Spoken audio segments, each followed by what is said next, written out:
So now IREDA limited अब देखिए 131 रुपये 45 पैसे का प्राइस आ चुका है और आज हमें वापस से तेजी देखने को मिली है। क्लोजिंग 132 रुपये 45 पैसे के अराउंड है, ना कि 31 रुपये 45 पैसे के अराउंड। और जो एक बात थी कि ये स्टॉक है, इसका बॉटम जो है वो 125 124 के अराउंड बनेगा कहीं ना कहीं, जो वो तेजी जो है वो वहीं से आ सकती है, वही आज की डेट में होता हुआ दिखा है। कई सारे पीएसयूज के अंदर आपको देखने को मिल रही है एक बढ़िया तेजी। उसका एक रीजन है, शायद इनके अंदर जो प्राइस का एक गिरावट होना था वो शायद पूरा हो चुका है। आप देख रहे होंगे कई सारे पीएसयू जो है वो 10% 5% अब इरेडा के अंदर तो 5% का लिमिट है। बट अगर आप देखेंगे कि कल की डेट में जितना गिरे थे उतना रिकवर नहीं गिरे। जैसे कि आरईसी जो है वो 2.5% ही रिकवर किया है, और भी अगर आप देखेंगे तो वो कहीं ना कहीं रिकवर नहीं करें। जैसे कि ज़्यादा से ज़्यादा आप देखेंगे आईआरएफसी तो कितना अच्छा रिकवर किया है। इरेडा जो है वो हायर लेवल पर बंद हुआ है। आप देखेंगे उससे थोड़ा सा और आगे बढ़ेंगे तो एनएचपीसी आपको देखने को मिल जाएगा। इनमें जितना प्राइस करेक्शन होना था शायद हो चुका है। शॉर्ट टर्म बॉटम जो है वो बन चुका है, ये क्लियर यहाँ पर कहीं ना कहीं दिखाई दे रहा है। हालांकि अगर आप देखें तो अभी आज का जो लो है इन स्टॉक्स के, जो भी लो हैं, जो डे लो हैं, उन लेवल्स पर बहुत यहाँ पर जो है पेंची नज़र रखनी पड़ेगी। वही लेवल आप आगे के लिए बहुत ही इंपॉर्टेंट रखे जाएंगे।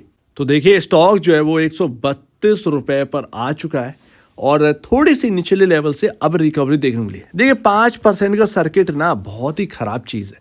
ये स्टॉक आपको एक बार अभी के टाइम बता रहा हूँ, अभी के टाइम आपको एक रेंज में घूमता हुआ देखेगा ताकि एएसएम से बाहर आए। उसमें आपके वॉल्यूम्स में गिरावट आएगी।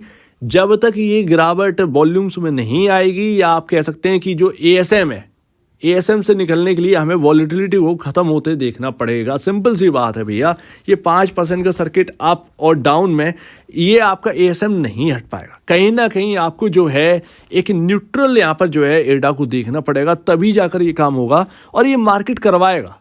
अभी हाल फिलहाल में नहीं हो रहा है बट ये होगा। एएसएम 4 में है और एएसएम 4 से बाहर निकलने के लिए हमें स्टॉक के अंदर की वॉलेटिलिटी को जो है वो काफ़ी लो करना पड़ेगा। उसी के बाद होगा, तभी यहाँ पर जो है ना एएसएम से बाहर निकलेगा और ये सब होगा बजट और इलेक्शन से पहले। तो यानी कि आने वाले दिन में कुछ दिन बाद आप देखेंगे कि स्टॉक जो है वो कुछ ज़्यादा चलेगा वेलेगा नहीं, जहाँ तक है अधिकतर स्टॉक्स के अंदर ऐसा हुआ है। तो अभी आपको जो 215 की जो लेवल्स देखने को मिल रहे हैं ना, मैं आपको बता दूं क्लियर बात, ये आप इलेक्शन के टाइम देखिएगा ऑल टाइम हाई जितना भी दर्द दे दे उससे पहले कहीं ना कहीं आपको जो है दोबारा ये ऑल टाइम हाई देखने को मिलेगा बिफोर इलेक्शन या इलेक्शन के टाइम। और वो आपका चलेगा सिनेरियो बजट तक। उसके बाद बजट एक बार हो जाएगा, उसके बाद यहाँ पर जो है देखा जाएगा कौन सस्ता है कौन महंगा है, उसके बाद तोड़म फोड़म चलेगी। ये आप ध्यान रखिएगा, क्योंकि ये 5 साल में इलेक्शन होते हैं। लोग 5 साल वेट करते हैं इन डेज के लिए। ऐसे में भर भर कर पैसा जो है मार्केट के अंदर आता है। वो पीएसयूज तो इतने फेवरेबल हैं कि क्या कहने। तो अगर ये Q4 में टूटे ये शेयर तो ध्यान रखिएगा बाइंग अपॉर्चुनिटी आएगी Q4 के टाइम इलेक्शन के लिए और बजट के लिए। और वो आप देखेंगे कि वहाँ से 3-4 गुना होगा स्टॉक्स। ये होना है, ये होना है। और ऐसे में तभी यहाँ पर जो है ऑल टाइम हाई हमें देखने को मिल सकता है। तो अभी वेट है 1 से 2 महीने का, इलेक्शन की रैली आएगी। आप पूछ रहे थे इलेक्शन की रैली कब आएगी। देखिए आने के लिए तो 10 दिन भी काफ़ी होते हैं। वैसे 10 दिन पहले स्टार्ट हो जाती है अच्छी खासी रैली। उसमें कॉल पुट आपका जो है ना अचानक से प्रीमियम बढ़ने लगते हैं दोनों साइड के, ये आपको पता होना चाहिए। अचानक से आपका इंडिया विक्स बढ़ जाता है, ये सारी चीज़ें होती हैं उस टाइम। तो सिनेरियो काफ़ी सुंदर होता है इलेक्शन के टाइम का। अगर आप नए हैं तो आपको ऐसी चीज़ें देखने को मिलेगी इलेक्शन के टाइम जो आप भूल नहीं पाएंगे अगले 5 साल तक। यस, रियलिटी है ये। और अभी अगर आप देखेंगे तो यहाँ ये आपका हटा देता हूँ, आप इसके इर्द गिर्द ही हैं 32 नहीं 29 का पी रेशियो आ चुका है। बहुत ही अच्छा, बहुत ही शानदार अब ये चीज़ें देखने को मिल रही हैं एडा के अंदर। यही तो चाहिए था। आप महंगे को महंगा नहीं बेच सकते, सिंपल सी बात है। लोग दुश्मन मान बैठे कि भाई साहब आप रोक रहे हो, रोक नहीं रहे हैं, बचा रहे हैं कि भाई जो पैसा स्टॉक को खींच ले गया है ऊपर, तुम उसमें मत फंसना। जिनको कमाना था वो निकल गए हैं, ये वापस आएंगे इलेक्शन के टाइम। ये ध्यान रखिएगा, वापस आएंगे ये लोग इलेक्शन के टाइम, बजट तक रहेंगे ये, तो वो आगे फेवरेबल रहेगा, फिर से ये समा बनेगा, ध्यान रखना। तो वही चीज़ है, बचने की कोशिश करो। आज यहाँ पर पी रेशियो 29 का है क्लोजिंग, 25.77 का आपका इंडस्ट्री पी है। कितना बढ़िया। अब ये सही प्राइस लग रहा है या नहीं लग रहा है? ये प्राइस सही लग रहा है या नहीं? हमने बजट के लिए तेजी देख ली, उसमें करेक्शन हो गया, क्या लगा किसी के हाथ में? यही तो मैं कह रहा था आपसे कि बजट के लिए खरीदो, बजट हो जाए निकलना है। बजट के टाइम आपको 210 के लेवल मिल गए, क्या चाहिए और इससे ज़्यादा? निचले लेवल जहाँ से चले थे वहीं हम वापस आ गए, क्या बचा? कुछ बचा आपके हाथ में? तो वो सारी चीज़ें समझना है।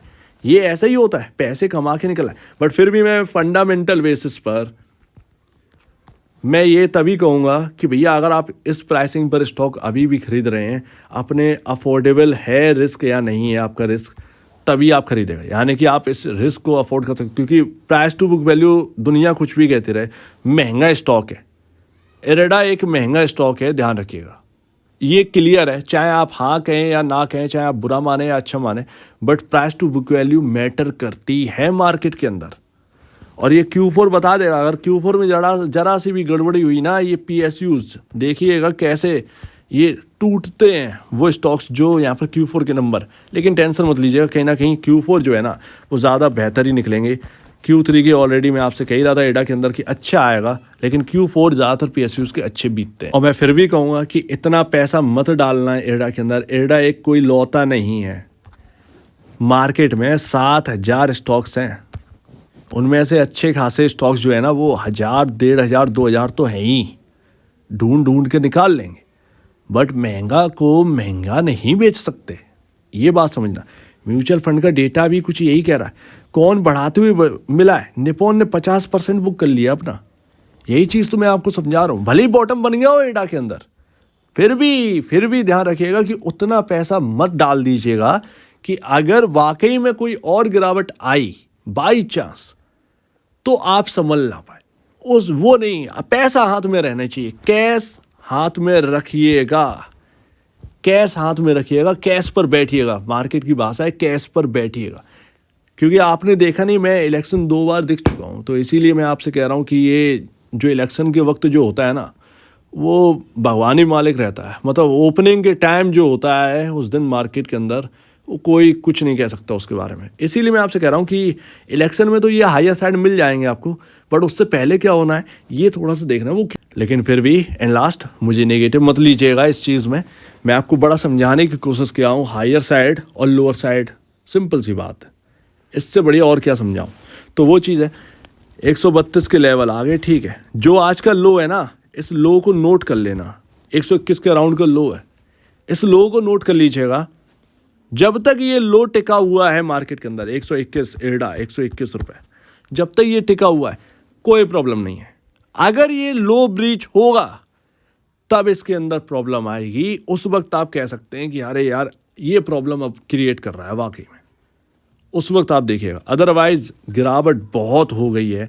RSI भी यहाँ पर जो है ना बहुत ही हल्का हो गया है। मेरे ख्याल से यहाँ पर तेज़ी बढ़ना चाहिए, थोड़ी सी तेज़ी बढ़ना चाहिए। हो सकता है कि इस बार एडा आपको सीधा का सीधा 160 के लेवल दिखा दे, शायद, अगर ऐसा पॉसिबिलिटी हुई। अदरवाइज मुझे लगता है कि ये कहीं नहीं जाएगा, ये अब एक रेंज में रहेगा तब तक जब तक ASM से बाहर निकल आए, क्योंकि ASM से बाहर निकलना बहुत ज़रूरी है। सो उम्मीद है आज जिसने भी बाय किया है वो इस लो को रिस्पेक्ट दीजिएगा। ये लो टूटे तो कोशिश करिएगा थोड़ा सा बचाए। 116 बहुत ही इंपॉर्टेंट जगह थी ये। स्टॉक यहाँ पर कंसोलिडेट होकर लंबी छलांग लगा गया, गैप भी आपका फिल हो गया। यही तो बात है, गैप फिल होते हैं और कभी भी हो सकता है ये। तो अभी आपके सामने सारा का सारा सिनेरियो है। फिलहाल सारी चीज़ें बढ़िया लग रही हैं। इस लो को रेस्पेक्ट दीजिएगा और निवेश से पहले या बेचने से पहले अपने ब्रोकर या एडवाइजर से जरूर सलाह ले लीजिएगा। अदरवाइज आपके सामने ये पॉइंट्स है, आप खुद भी अपना डिसीजन जो है वो बना सकते हैं। तो आपका क्या कहना है इसके ऊपर कमेंट सेक्शन में कहिएगा और अब वीडियो देखने के लिए बहुत धन्यवाद दोस्तों।